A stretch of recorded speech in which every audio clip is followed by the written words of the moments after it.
Joining me today, I have Frank King. He is the News Media Relations Manager of not only Samaritans Purse Canada, but also the Billy Graham Evangelistic Association of Canada. Frank, thank you so much for taking the time. And thank you for this very unexpected honor to hang out with you and all your listeners. Absolutely. It is my pleasure. I've really appreciated, before we really get going, talking to you over the last couple of years for all of these disasters that often Samaritan's Purse will go and aid and help people and really be the hands and feet of Jesus. So thank you for this relationship that we have struck up because of the incredible work that the organization does. I really do appreciate it. And speaking of, how long have you been with Samaritan's Purse and Billy Graham? Well, I started with Samaritans Purse and the Billy Graham Association right after the August long weekend in 2008. So I have been with the two organizations for 16 years now. Wow, that is absolutely incredible.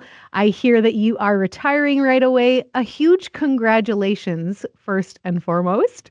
Well, thank you so much. It's been a joy and a pleasure to do this job, and a joy and a pleasure to deal with Christian radio stations and Christian media across the country, particularly folks like you guys at CHVN, because you've been so supportive, not so much of Samaritan's Purse and the Billy Graham Association, but supportive of what God is doing through these organizations. And definitely over the years, I have been thankful and have prayed towards making sure these two organizations stay in line with what God is doing so that He will continue to find these two organizations useful for His glorious and mysterious work. So well said, Frank. Beautiful. I would love for you, I know 16 years, that's a long time, but could you find one or two favorite memories of yours over those years? Absolutely. There's one story I've told often because um, it's so shows the value of the Operation Christmas Child ministry that Samaritan's Purse does every year. So I was down in El Salvador a couple of years ago, sort of going to some of these distribution events that our church partners in these countries organize. They get all the kids together and then we bring all the boxes in. We get a chance to sort of tell them why we're doing this. So we get a chance to proclaim the gospel, and then these boxes are handed out to all the children. And it's of course it's amazing and wonderful to see their reactions as they open up these boxes that they're getting from people they're almost certainly never going to meet in a country they may have never even have heard of. But anyway, all that said, I was down there in El Salvador for some of these, and one of the things I like to do when I'm down there is I like to go to the homes of some of these shoebox recipients, because sometimes they come to these events and they're dressed up like they're middle class kids like Canada, because oftentimes these are the only nice clothes that these kids own. So we want to make sure we can show folks who pack these shoe boxes, here's the actual living conditions. So I go back to, I arranged all this with the folks at this distribution event. We go off in these cars through the rainforest and all this stuff of El Salvador, and we arrive at this tin roof shack with dirt floors, and the walls between the rooms are just hanging sheets. And so I got to talk to the parents of this boy who got a shoebox, and they made their money by the father rented a field, and then whatever he grew, he had for his family, and the extras he was able to sell to get some money for this. And so this was it. And so I got to meet the boy, and he had a shoebox, and I got to meet the parents. And I said to his mother, I said, when Christmas comes around and when your son's birthday comes around, I said, what do you give him for presents? And Sylvia, she looked at me and she said, we give him a hug.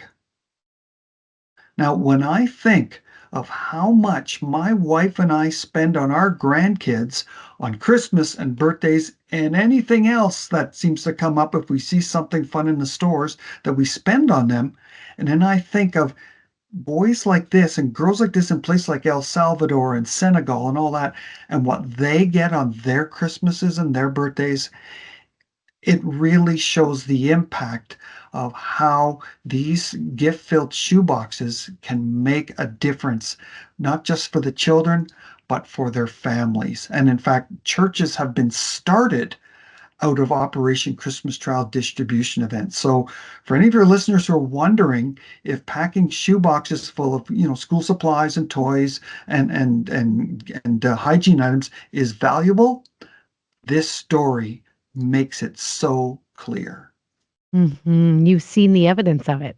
I love Yes, that. absolutely. I've seen the evidence. And I've also been blessed to see how the crisis trained rapid response team chaplains with the Billy Graham Association have gone out there.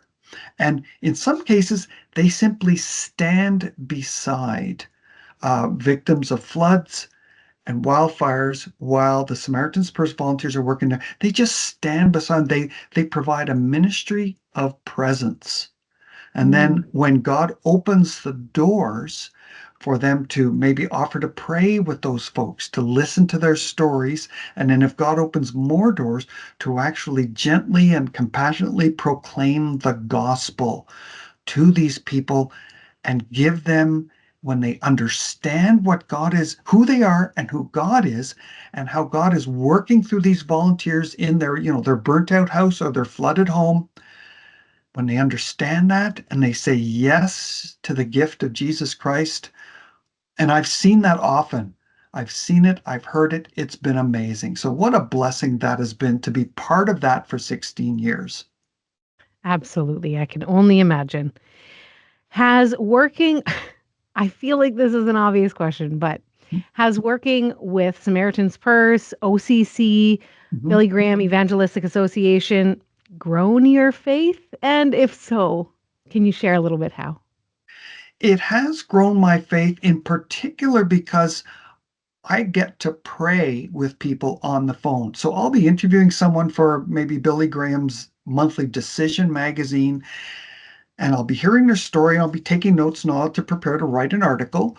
And then as it comes to an end, I found the Holy Spirit prompting me to say, hey, can I pray for you right now? Or as we finish this interview, is there something that I can pray about with you right now? And so, what a blessing that has been to be able to do that. In fact, my boss has even noticed that and said I'm a bit of an example to others in the office. So, there you go, Frank. You got your little pat on the back because apparently you're vain enough to need it. But right there, that has been an inspiration to me in terms of praying for people and letting them know that God is working through an imperfect person like me to Mm. minister to them in whatever they're going through. So that's been a blessing to them and a blessing for me. Amazing. You might not know the answer to this question, and that's totally fine, but what's next for Frank King? What's next is it's going to be great after 42 years in the working world.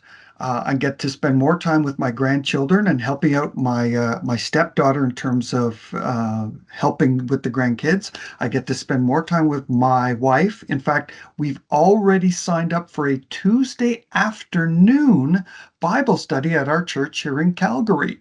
So right there is some kind of fun. I get to sort of get more involved with church activities. I might actually volunteer in the Operation Christmas Child warehouse. You never know, that might happen. I'm going to have more time to do my nature photography, which I love to get out my cameras and tripods and filters and, blah, blah, blah, blah, all that stuff.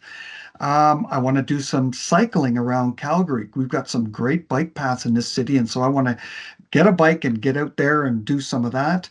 I'm going to have more time for Bible reading, more time just to sort of sleep in a little bit. It's going to be just delightful. I'm looking forward to that. And in fact, we already are going on a cruise to Alaska in September. So basically right after I retire, off we go to Alaska for a week. So that'll be fun too.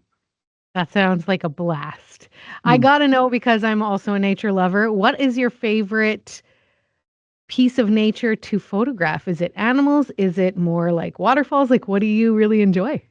I love doing, I consider myself sort of, and I have a website for anyone wondering, frankkingphotos.ca. But I love doing nature and rural and urban. So sometimes I'm in downtown Calgary photographing the skyscrapers. Other times I'm out on those glorious prairies, which of course you find folks in Manitoba know all about. I love the prairies. Sometimes I'm at waterfalls. It's sort of basically the weather network tells me where I'm going to go next. And I love it. one other thing I should mention, Sylvia, and that is God put it on my heart 10 years ago to start an evangelism website. And that's frankscottage.blog. And so I'm out there writing for people who are like me, and that is they haven't had a horrible disaster in their life. They have a fairly successful life, but they sense there's a little something empty inside. They're wondering what the point is. For those people who are open to spirituality, that's who Frank's Cottage is for, because that's who I was before God touched me on the shoulder and said, "Come on, get in the boat." I love it. I love it. Well, Frank, you are an inspiration, and I really appreciate all the time. I wish you God's absolute best in this next season of life for you. Thank you so much. Thank you to all the CHVN listeners for how they have come alongside what God is doing through Samaritan's Purse and the Billy Graham Association. It's amazing when you get to partner with God in the greatest work. That's an event that anyone can be part of. So thank you to you, Sylvia. Thank you to Mike Thom. Thank you to CHVN. What a blessing you've been to me. Oh, well, that is very kind, and I appreciate it. And God bless you in everything. And God bless you and all your listeners.